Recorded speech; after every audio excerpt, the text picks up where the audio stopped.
what I said to myself. If I could just wake up every day and do 3 things toward my acting career, then I was going to be successful. I mean, really, just 3 things. And no, calling my agent wasn't one of those 3 things.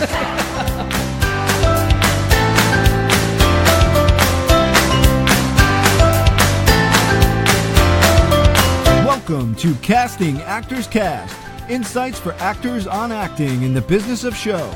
Casting director Jeffrey Dreisbach takes you behind the scenes and reveals secrets to a successful acting career. You can find out more on the web at castingactorscast.com. Please enjoy, like, and share Casting Actors Cast. Now, here's your host, Jeffrey Dreisbach. And welcome back to another episode of Casting Actors Cast. Really great that you're here today. I hope this is going to be a fun podcast today because we're going to be answering your questions. I've received a lot of questions, and I really feel like this is now the time. I better get to some of the answers. So I'm a casting director and casting partner with McCorkle Casting in New York, and I love giving advice, and this podcast is for you, so thank you so much for listening. This is the moment in the podcast where I just want to reiterate that you can find out more about Casting Actors Cast by going to the website, ironically enough, entitled Casting Actors Cast. And go ahead and click that dive into the talent pool section, and you can leave me any kind of a message. You could be one of those people whose questions I answer in a future podcast. Again, I keep on saying this, but I'm just never going to stop saying how grateful I am, truly, that you've chosen to spend a little time with me today, and hopefully you've told your friends about Casting Actors Cast, and I really look forward to doing future podcasts, and I only do this because I get responses from people like you, so please keep the responses. If you're having a good time, if there are subjects that you think I should cover, I'm more than happy to do that too. If you're not having a good time, tell me why. What can I do to make this a better podcast for you? Because that's why I'm doing this stuff. I'm hopefully giving back information and giving you some insights that I frankly didn't receive when I started acting. And I quit acting a while ago, but now that I'm a casting director, I can really, I think, give back some of that information that either I didn't get or maybe some insights that I have now based on the years of experience of doing this. So, again, that's my long-winded thank you very much for listening. But let's jump right into it, shall we? So I love getting emails. I love getting messages, especially when those messages have questions attached. So I thought I would answer some questions today. And I'd love to know what you think about some of the answers I give. Maybe you have some different insights, and I'm happy to share those as well. So this is a message that I received rather recently and I'm going to use first names only, from Gia, G-A-I-A, Gaia. I hope I'm saying that correctly. Forgive me if I'm not. And here is Gaia's question. Hi, I was wondering what your opinion was on what age you should begin acting. How do you find auditions and such? And what websites should we sign up for? I'm 16 years old, and I know for certain that I wanted to become an actress for screen. I found your podcast and have been listening and taking notes. However, I don't know how or when to start. Please help. Thank you.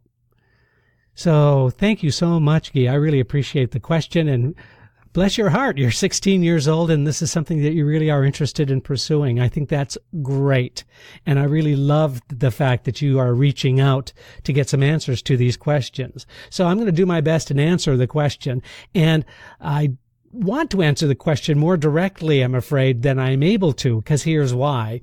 There are a lot of different variables. The variables about where you are living, the variables about how much access you have to what's going on in your area. If there's not a lot going on and you know that this is something you want to pursue, I suggest you use your local area as the primary resource to get as much information you can about the scene that's going on where you live first. I just think that that's a great foundation, especially if you don't have any training, if you haven't seen yourself in front of the television camera, if you haven't had any kind of formal instruction. my suggestion is that you try that first, that you don't get so anxious about leaving where you are and jumping in to New York or Los Angeles or Atlanta or Chicago, because those are all great places where people are having and making livings and having careers. But frankly, I am a little bit nervous about sort of just jumping 100% into deciding that this is what you want, unless and until you've had a lot of really good practical experience first. And I'm sure your parents will have something to say about that as well. So I think it's a great idea, but for example, there are some colleges and universities in your area, perhaps, that have a theater course or theater training. Perhaps the professor there might be somebody that would take you under their wing and maybe give you some private coaching or instruction. I'm sure there are probably people in your area that could help you join a local group, a community theater. Those are all the kinds of things that I think you should really explore first, just to see what's there and how it feels. It's like buying a new pair of shoes. Sometimes the shoes feel great and they look great and they're right. And then sometimes they might look great, or the idea of the shoes may look great, but then after you wear them on your feet for a few hours, you're going like, oh my God, this kind of hurts and this doesn't feel that cool. So that might be the case in terms of looking at a new acting career. So I'm excited to share with you that there are a lot of websites out there as well. But I wouldn't necessarily jump into signing up or signing into any of these websites until you've gotten plenty of research. And that research is, for example, if you want to be a film actress, then you should definitely look at websites that are geared toward Los Angeles filmmaking. One of the areas that you can do that is LinkedIn, for example, has some really great groups that you can join based on Los Angeles actors. There's also Facebook pages that have groups. You can even form your own group. Find out if there are other people in similar situations, and then you can have a discussion. Knowledge is power, and the more knowledge you have about how to pursue a career like this, the better. Now, the other variable is whether you are castable now, or maybe this is something that over a little period of time, as you grow up and you get a little more experience, maybe that's a better fit for you. I guess what I'm trying to say is some 16-year-olds have careers in acting because they have good balanced training and they look like they're 16 years old, and that becomes a really good match for some of the film and television projects that are out there. But know that behind that 16-year-old are agents, managers, and really, most importantly, I think, is supportive parents or guardians that are there to help make sure that you are safe and that you are doing the thing that you want to do. So those are some things to consider, and I hope that that was helpful to you. Thanks a lot for the question. Really appreciate it. So this one is a new one from Gabrielle. And I wrote to Gabrielle because she was kind of telling me that, I'm going to read a couple of our correspondence back and forth, just so you get a little bit of the background. It says, "Hello, Jeffrey. I listen to your podcast while I'm at my day job. It really gets me through the day. I've been in film as a director and writer for 7 years, and acting is my passion.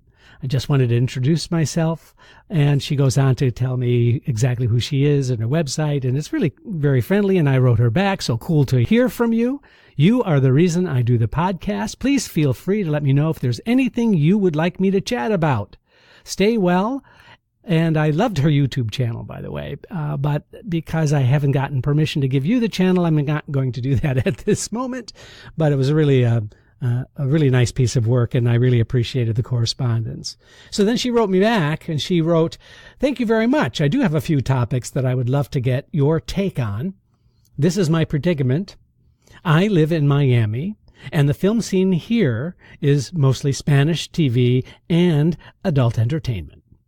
While I am bilingual and a legal adult, LOL, none of these areas interest me.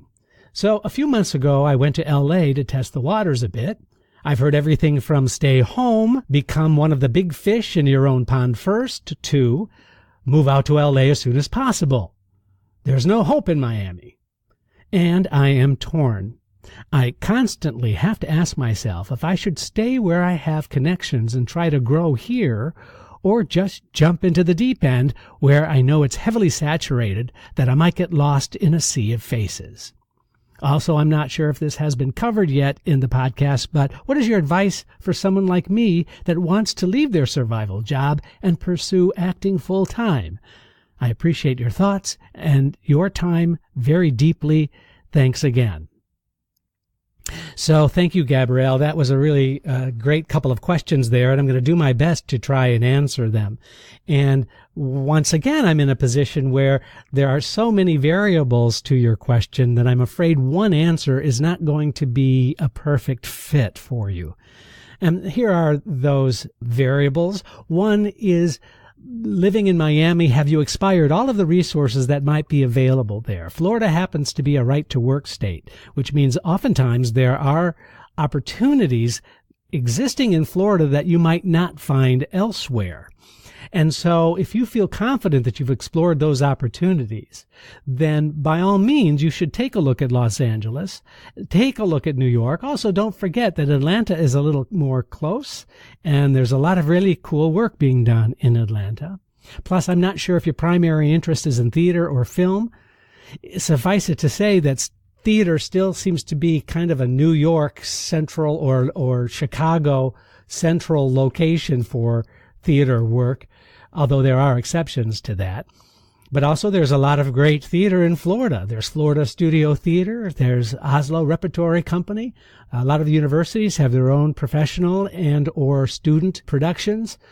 Also, there are some great schools in Florida that might have some film production companies, things like that. In other words, I guess what I'm saying is to explore locally and then put yourself out there after you've done that exploration. And here's the reason why. It's such a true statement that you're making when you talk about going to Los Angeles and being one of many faces in a sea of faces in Los Angeles. And that really is true. And also, Los Angeles depends really heavily on representation. The way you get those auditions literally are through your agent or manager in Los Angeles.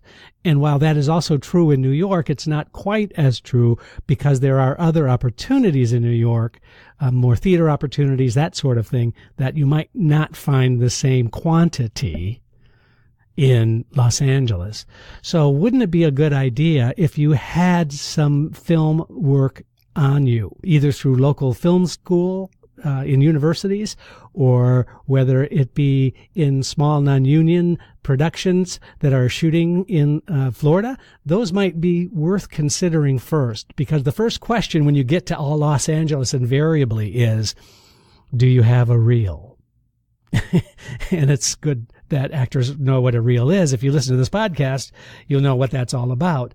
But what they're asking for is literally a sense of how you look on camera. And the more you have in terms of material, the more that you can edit it down to a 3 to 5 minute video of you playing different characters. That not only gives us an idea of what you look on camera, but it also shows us some acting range. A lot of actors go to New York or Los Angeles, without being equipped with that kind of material. And then they end up spending gobs of money to have that material shot for them. And it's invariably not quite as good as if it's a real production in a real company that's shooting something. So that's why it's really important that you take careful consideration about exploring all of your options locally first. And that'll also give you, I think, a level of confidence about your choice and your decision. Now, the second part of your question is also really interesting. And I'm all about survival jobs, but I also know that in order to really become a professional actor, there comes a point where you have to make a decision about the survival job versus the job you came to town to do, which is act. So here's the thing. A lot of actors come to New York, and I'm only speaking about New York now because that's kind of my home and that's what I know a lot about. And a lot of actors will say, okay, I'm going to do this bartending job, or I'm going to do this waiter or waitressing job just to keep money coming in so I can afford to live here. And then I'm just going to go out and audition for as many things as I can. And that's very noble. And that's a really great idea. Here's the problem. Waiters and bartenders, they work so hard. And many, many times waiter or waitresses have shifts that take them late into the evening, which means they're not going to get up at 8 o'clock in the morning to go to an equity principal audition for a new show. They're just not. They're going to be too exhausted. They're not going to feel good about themselves, and it's going to be a waste of time for them. And so what happens is there's a level of frustration about that keeps on building. Here I came to New York to be an actor, and now I'm being pulled or taken away from that thing I love doing in order to survive. That's a really sad and difficult situation for a lot of folks. Another one is bartender. If you're the bartender that closes up at 2 o'clock in the morning, hard to think that you're going to be fresh as a daisy to do a film audition or screen test for a TV show at 6 a.m. and book it. It's just logistically, it just becomes really, really hard. And so if there is a survival job that you can do in conjunction with your acting career that doesn't take that kind of physical toll on you, then that might be a job that you could still hang on to without having to sort of ditch the money stream coming in order to pursue acting. And finally, if you really are interested in just being an actor and wanting to do that, then by all means stick with the job until you can save enough money. And my suggestion, this might be hard, and I'm sure there may be pushback about this, and that's fine. But you really need 6 months worth of living expenses to come to a city to start a new career. And that means rent, food, all of those other things that life brings you. Those are expenses that you have to be able to account for. So if you have deep pockets or you're able to save your money, that might be a really wise choice as well. So I hope that's helpful to you. I certainly don't want to be discouraging to anyone that has an interest in being an actor. It's a special calling, and it's a really fantastic community of people. And the acting community seems to get smaller and smaller the longer I'm doing it. And as far as other people in the profession, agents and managers and casting directors, we're all in this to try and make the world a better place. It sounds a little overly noble, perhaps, but I really feel that way. So it's a special kind of group, actors. We certainly couldn't do our job as casting directors without actors. So we are extremely supportive of whatever it takes for you to fulfill your dream and to make it whatever that means for you. Whatever success means to you, we hope that that's part of what happens. Looks like our time is up for today. We're in that almost 21-minute mark, and I like to keep these short because I don't really want to take up too much of your valuable time, but I hope it's been helpful for you today. Please consider sending me a question, and responding is my pleasure. And thanks for listening to Casting Actors Cast.